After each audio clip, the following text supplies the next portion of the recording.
Hello, today I will read from the book of 2 Chronicles, the chapter 24. I think 23 I was reading it before. Joash repairs the temple. As we remember, Atalia, the mother of the grandmother of Joash, became the queen of the empire of Israel because his father died, and she didn't want that anyone to succeed on the throne but she to be the queen, and she killed every noble princes, and she put herself on the throne. But somehow Joash escaped because he was hidden by that woman, and that woman hide him in the temple. And in the 7th year, Jehoiada the priest made a revolution, and the queen, everyone listened to Jehoiada, and the queen was killed. And was put on the throne Joash, who was just 7 years old. He was just a child. So let's see what's happening next. Joash repairs the temple. Joash was 7 years old when he became king, and he reigned in Jerusalem 40 years. His mother's name was Zibiah. She was from Beersheba. It's very important in everything. At the kings we see the mother importance. It was so important. The mother and the wife to the king. On the king there are so much. They have so much importance.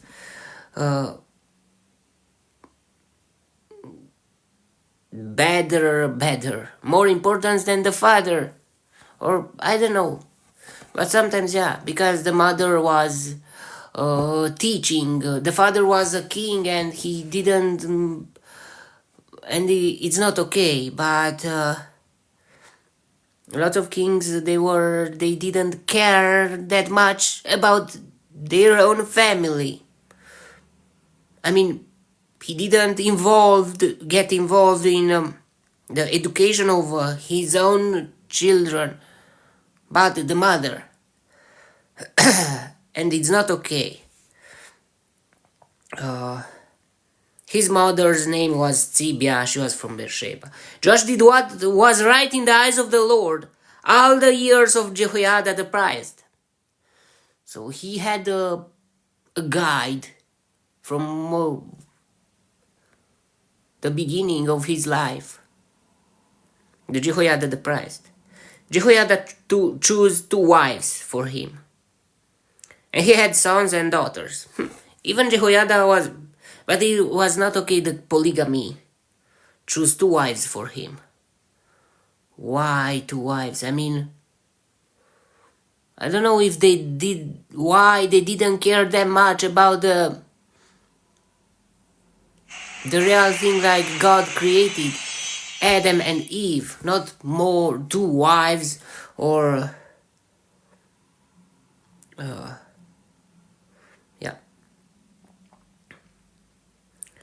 Sometime later, Joash decided to restore the temple of the Lord. He called together the priests and Levites and said to them, "Go to the towns of Judah and collect the money due annually from all Israel to repair the temple of your God.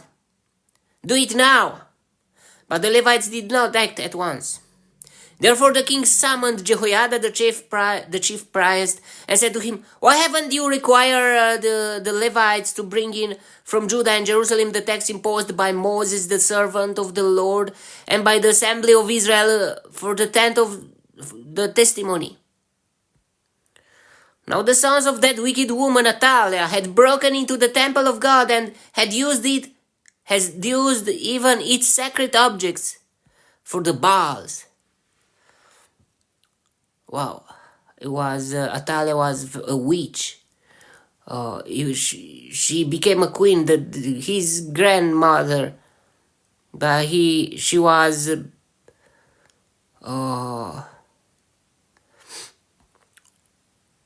not with God, but with the Baals, with other. At the king's command, the chest was made and placed outside at the gate of the temple of the Lord. A proclamation was then issued in Judah and Jerusalem that they should bring to the Lord the text that Moses, the servant of God, had acquired of Israel in the desert. All the officials and all the people brought their contributions, gladly dropping them into the chest until it was full. Whenever the chest was brought in by the Levites to the king's officials and they saw that there was a large amount of money, the royal secretary and the officer of the chief priest would come and empty the chest and carry it back to its place. It was like an association, ONG, in English NGO, in Romanian it's ONG, NGO or something like that. It's for donation for the temple. You can donate there.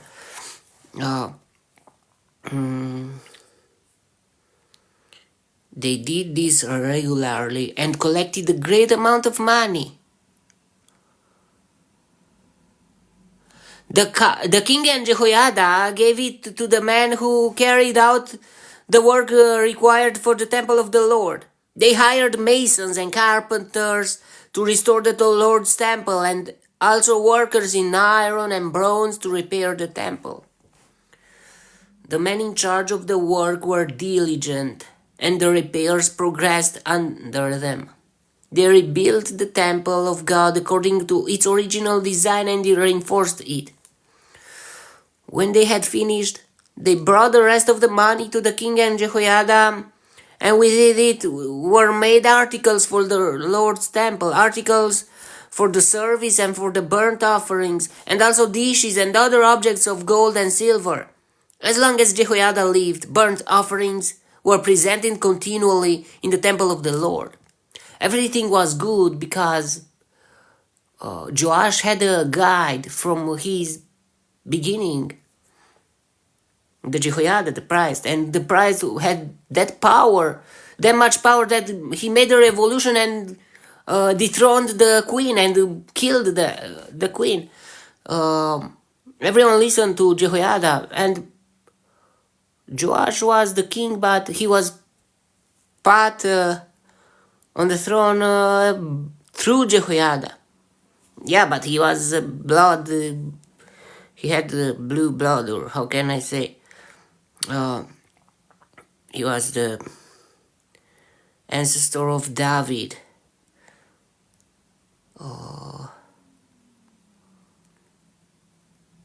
Were presented continually in the temple of the Lord.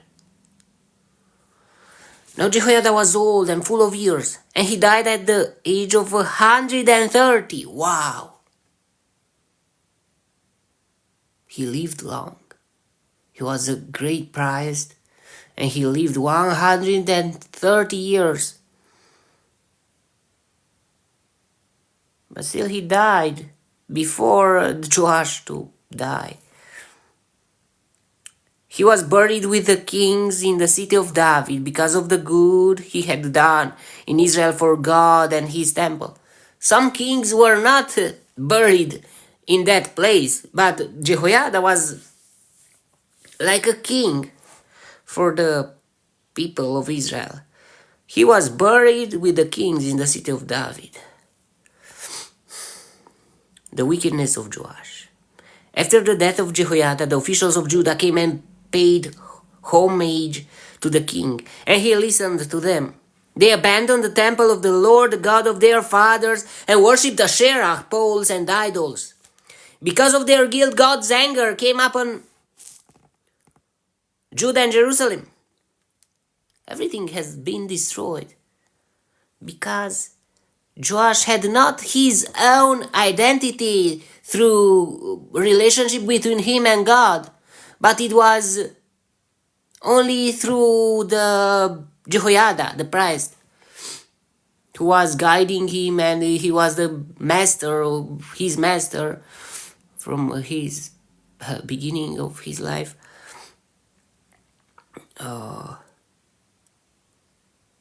His spiritual master and his guide. But still, he died, and Jehoiada died, and now Joash accept the idols. Wow. Because of their guilt, God's anger came out upon Judah and Jerusalem, although the God sent prophets to the people to bring them back to him. And though they testified against them, they would not listen. Then the Spirit of God came upon Zechariah, son of Jehoiada the priest. So he had a son. And the son, if he was 100, he had 130 years. Maybe his son had 100 years. I don't know. He could have. Came upon Zechariah, son of Jehoiada the priest. He stood before the people and said, "This is what God says.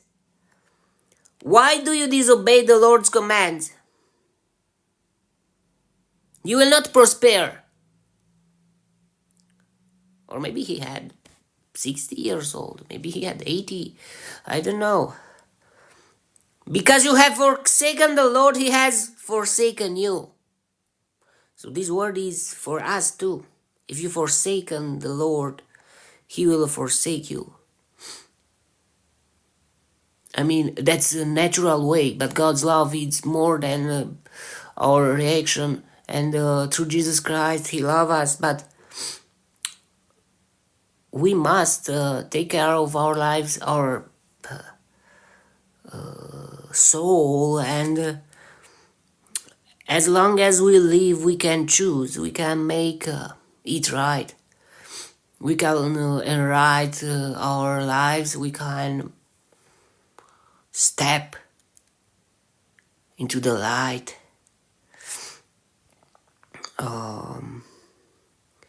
But they plotted against him.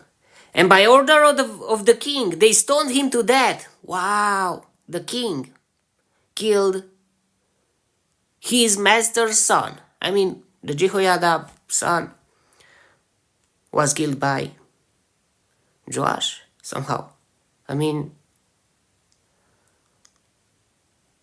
so even if you are a master and you are teaching your student everything you do, and from the beginning of his life you are his master, and after you die maybe he will not step on your foot, and it's something weird. I mean,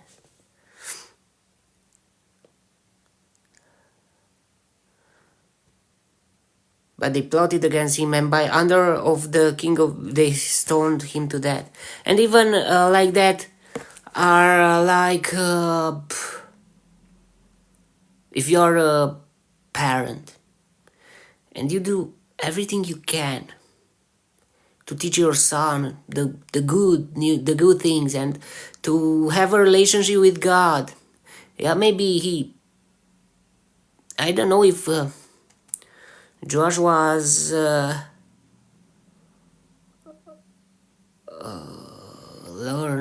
had learned something like that, but I don't think he was ignored by this subject, because he lived until 7 years in the temple. Jehoiada was his father, was his master, and still after his death he didn't care about anything all his life he had learned. And it is very, very sad. And sometimes like that is our children, maybe they will not step on our foot, But we must do everything we can to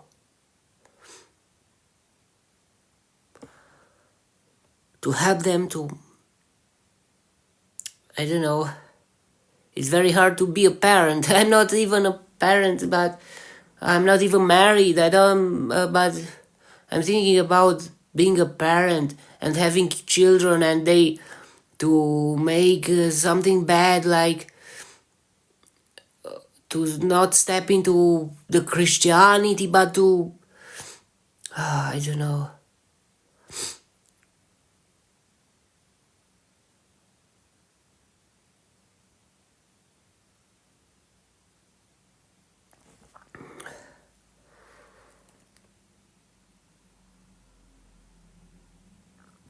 And by order of the king, they stoned him to death in the courtyard of the Lord's temple. King Joash did not remember the kindness Zechariah's father, Jehoiada, had shown him, but killed his son, who said, as he lay dying, "May the Lord see this and call you to account." He even killed his master's son. Wow. At the turn of the year, the army of Aram marched against Joash. It invaded Judah and Jerusalem and killed all the leaders of the people. They sent all the plunder to their king in Damascus. Although the Aramean army had come with only a few men, the Lord delivered into their hands a much larger army. Why? I mean, God made a miracle, but not to help the Judah, but to destroy the Judah. Although the Aramean army had come with only a few men, the Lord delivered into their hands as a much larger army. And lots of times, Israel was helped by God with miracles and power, supernatural powers, or tactics of wars that are you even didn't think about that, about those. But now, even sometimes angels made a part of the wars and helped the Israelites. But now, although the Aramean army had come with only a few men, the Lord delivered into their hands a much larger army. It's very sad. It's like you have you made angry the God, and God became angry on you, and it's very not okay. Because Judah had forsaken the Lord, the God of their fathers, judgment was executed on Joash. When the Arameans withdrew, they left Joash severely wounded. His officials conspired against him for murdering the son of Jehoiada the priest. And they killed him in his bed. Wow. His officials killed him in his bed because the king of the Joash killed the son of Jehoiada. So he died and was buried in the city of David, but not in the tombs of the kings. So who was the king? The people of Israel recognized Jehoiada, the king, and he was buried in the with the kings in the city of David. But even Joash, who was the king, who had blue blood, he was not. He died and was buried in the city of David, but not in the tombs of the kings. Those who conspired against him were Zabad, son of Shimeath, an Ammonite woman, and Jehozabad, son of Shimrith, a Moabite woman. So Ammonite and Moabite. Ammonite and Moabites there should not exist. They should be killed long time ago, but they were not. And even nowadays, not just the Ammonites, the Moabites, And the Philistines and the Canaanites, maybe some of them, they still exist. Because God told to Abraham, Jacob, and Isaac, Jacob, and to Joshua, and to kill all the more to Moses and Joshua, to kill all the Philistines and the Canaanites, but they did not.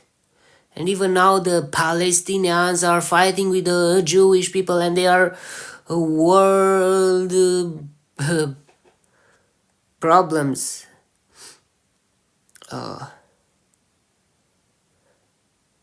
The account of his sons, the many prophesies about him, and the record of the restoration of the temple of God are written in the annotations on the book of the Kings.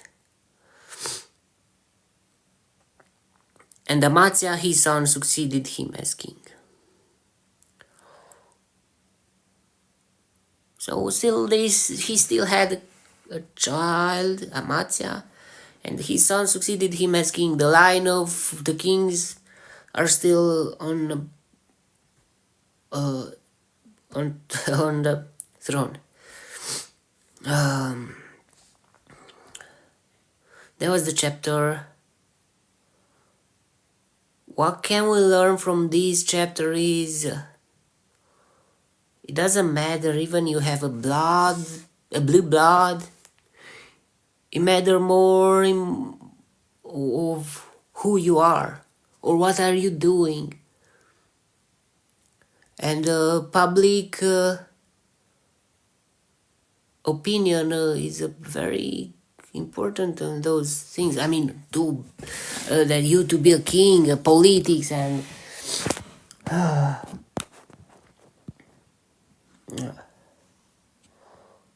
I don't know what really happened to Joash. All his life was under the Jehoiada, and after Jehoiada died, he forgot everything he learned all his life. He wanted a new life, something new. He didn't care about God anymore, and he even killed his own master's son. And I don't know really what happened with him. Okay, that was the chapter. May the God bless me, protect me, and delight me in the next chapter too. And if you want to listen me there too, God bless you all, and goodbye.